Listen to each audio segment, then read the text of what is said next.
Hi everyone, ഇവാസ് ക്രിയേഷൻസിൻ്റെ പുതിയൊരു വീഡിയോയിലേക്ക് എല്ലാവർക്കും സ്വാഗതം. നമ്മുടെ ചാനൽ ഇതുവരെ സബ്സ്ക്രൈബ് ചെയ്യാത്തവരാണെങ്കിൽ ജസ്റ്റ് ആ ബെല്ലൊന്ന് അമർത്തി സബ്സ്ക്രൈബ് ചെയ്ത് സപ്പോർട്ട് ചെയ്തേക്കണേ. ഇതാ കണ്ടല്ലോ, നമ്മളിന്നൊരു അടിപൊളി ബട്ടർഫ്ലൈ ആണ് ചെയ്യാൻ പോകുന്നത്. റൗണ്ട് കേക്കിൽ നിന്ന് എങ്ങനെ നമ്മൾ ബട്ടർഫ്ലൈ ചെയ്യാന്നാണ്. വീഡിയോ ആരും സ്കിപ്പ് ചെയ്ത് കാണുക, അടിപൊളിയാണ്, എല്ലാവർക്കും തന്നെ ചെയ്യാൻ പറ്റും. അപ്പോൾ ഇതാ ഞാൻ ഈ റൗണ്ട് കേക്കിനെ രണ്ടായിട്ട് മുറിച്ചിട്ട് അതിലൊരു ഭാഗം ഞാൻ തിരിച്ചു വെക്കുന്നുണ്ട് കേട്ടോ. മറ്റേ ഭാഗം നമുക്ക് അതുപോലെ തന്നെ തിരിച്ചു വെക്കാം. പിന്നീട് അതൊന്ന് കറക്റ്റ് ലെവലാക്കി ഒന്ന് അഡ്ജസ്റ്റ് ചെയ്തെല്ലാം വെക്കുന്നുണ്ടേ. ഇനി നമുക്ക് ആ കത്തിയും കൊണ്ട് തന്നെ ജസ്റ്റ് ആയിട്ടൊന്ന് ഷേപ്പാക്കി ഒന്ന് ജസ്റ്റ് ഒന്ന് വരച്ച് കൊടുക്കാം. എന്നിട്ട് അതൊന്ന് കട്ട് ചെയ്തെടുക്കണം കേട്ടോ. ആ ചെറിയൊരു ഭാഗം മാത്രം ഒന്ന് കട്ട് ചെയ്തെടുക്കാം. നമ്മുടെ ബട്ടർഫ്ലൈക്ക് നല്ലൊരു ഷേപ്പ് വരാൻ വേണ്ടിയിട്ടോ അങ്ങനെ ചെയ്യുന്നേ.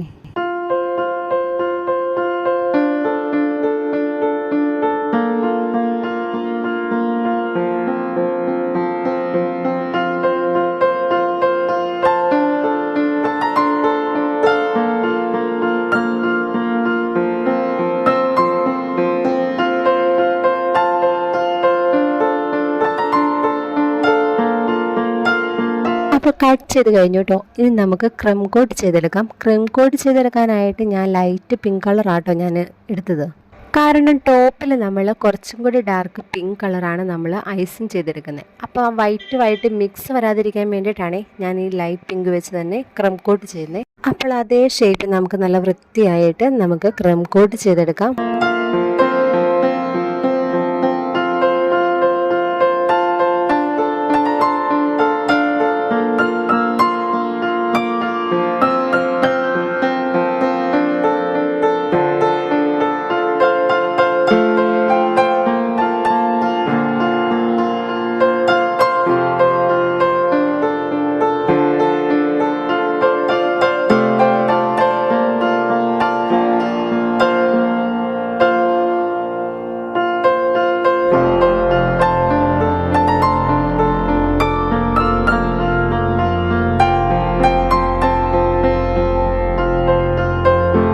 അപ്പോൾ നമ്മുടെ ക്രീം കോട്ടിങ് കഴിഞ്ഞു കേട്ടോ. ഇനി നമുക്ക് ഐസിങ് ചെയ്തെടുക്കാവേ. അതിന് കുറച്ചും കൂടി ഒരു ഡാർക്ക് പിങ്ക് കളറാണ് യൂസ് ചെയ്യുന്നത്. ഇത് 1 kg ബ്ലാക്ക് ഫോറസ്റ്റിൻ്റെ കേക്കാട്ടോ. ഈ കേക്ക് ഓർഡർ ചെയ്തത് വൈശാലി എന്ന് പറഞ്ഞൊരു ടീച്ചറാണ്. ടീച്ചറുടെ മോൾക്ക് വേണ്ടിയിട്ട് ഓർഡർ ചെയ്തതാണ്.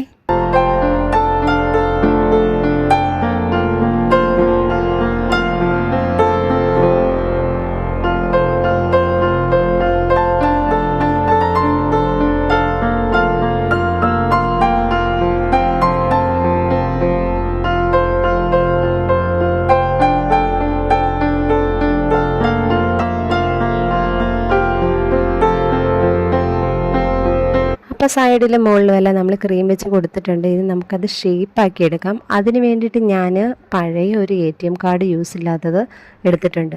അപ്പോൾ നമ്മുടെ ഈ എഡ്ജെല്ലാം നല്ല കറക്റ്റ് ലെവലിൽ കിട്ടണമെങ്കിൽ ഈ ഒരു ATM കാർഡ് ഉണ്ടെങ്കിൽ സൂപ്പറായിട്ട് കിട്ടും. ഈ എഡ്ജെല്ലാം ഒന്ന് കറക്റ്റ് ലെവലിൽ കിട്ടണമെങ്കിൽ ഒരു ഇച്ചിരി പാടൊക്കെ ഉണ്ട്. പക്ഷേ എന്നാലും നമുക്കതിൻ്റെ റിസൾട്ട് സൂപ്പറാണ്.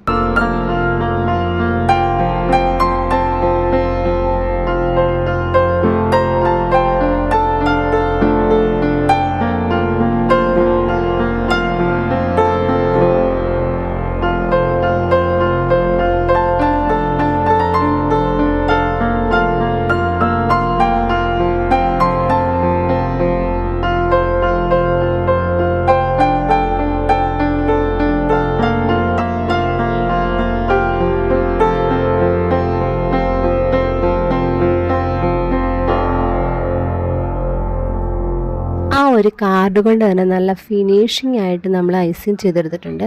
ഇനി ചെറിയൊരു കളറിങ്ങിൻ്റെ വ്യത്യാസം വരാനായിട്ട് ഞാൻ വയലറ്റ് കളറ് ഞാൻ 4 മൂലയിലും അങ്ങ് ചെറുതായിട്ടൊന്ന് അപ്ലൈ ചെയ്യുന്നുണ്ട്.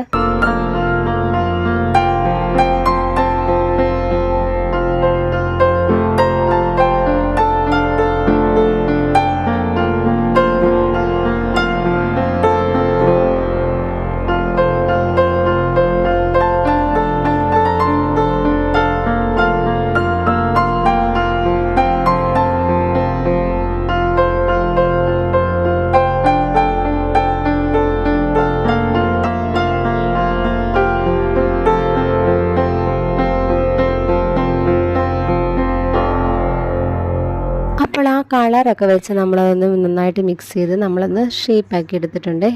ഇനി ഗണാഷ് വെച്ച് നമ്മൾ ബട്ടർഫ്ലൈയുടെ ഷേപ്പിലൊന്ന് വരച്ചെടുത്തിട്ട് അതിൽ ചെറിയ ചെറിയ കോളങ്ങളൊക്കെ പോലെ നമ്മൾ ബട്ടർഫ്ലൈയിൽ കണ്ടിട്ടുണ്ടല്ലോ, അതുപോലെ ചെറുതായിട്ടൊന്ന് വരച്ചെടുക്കാം.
ഇനി നമ്മുടെ ബട്ടർഫ്ലൈയുടെ ബോഡി പോലെ വരാനായിട്ട് ബാലൻസ് വന്ന കേക്കിൻ്റെ പീസുകളുണ്ടല്ലോ, അത് ഞാൻ ജസ്റ്റ് കൈ കൊണ്ട് ഉരുട്ടിയെടുത്ത് ആ ഒരു ഷേപ്പിലാക്കിയിട്ട് ആ ഒരു സെൻറ്ററിലായിട്ട് വെച്ച് കൊടുത്തു.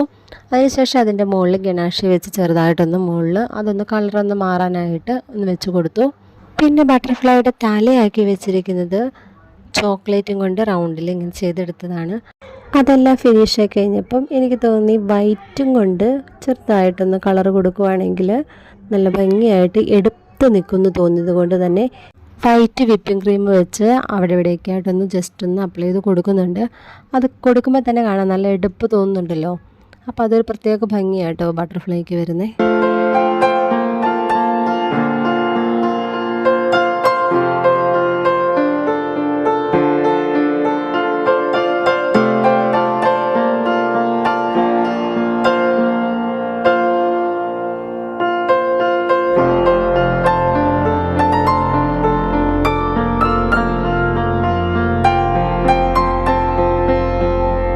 അപ്പോൾ നമ്മുടെ ബട്ടർഫ്ലൈ നല്ല സുന്ദരിയായിട്ടുണ്ട്. ഇനി ആ വൈറ്റും കൊണ്ട് തന്നെ ഒരു ബോർഡറും കൂടെ കൊടുത്തു കഴിഞ്ഞാൽ നമ്മുടെ ബട്ടർഫ്ലൈ ഫിനിഷ് ആകും. പിന്നെ ഒരു 2 കൊമ്പും കൂടെ വെച്ച് കൊടുക്കുന്നുണ്ട്, അത് ഫോണ്ടൻ്റ് ചെയ്തെടുത്തതാണേ. അപ്പോൾ നമ്മൾ ഈ ചെയ്തെടുത്ത ബട്ടർഫ്ലൈ കേക്ക് എങ്ങനെയുണ്ട്? അടിപൊളിയല്ലേ? എന്തായാലും ബർത്ത്ഡേ ബേബിക്ക് ബട്ടർഫ്ലൈ ഒത്തിരി ഇഷ്ടമായതുകൊണ്ട് തന്നെ ഇതും ഒത്തിരി അങ്ങ് ഇഷ്ടപ്പെട്ടു കേട്ടോ. അപ്പോൾ ഇതുപോലുള്ള ഡിസൈനുമായി ഞാൻ വീണ്ടും വരുന്നതായിരിക്കും. അപ്പോൾ എല്ലാവരും ഒന്ന് സപ്പോർട്ട് ചെയ്തേക്കണേ. അപ്പോൾ ഓക്കെ, ബൈ.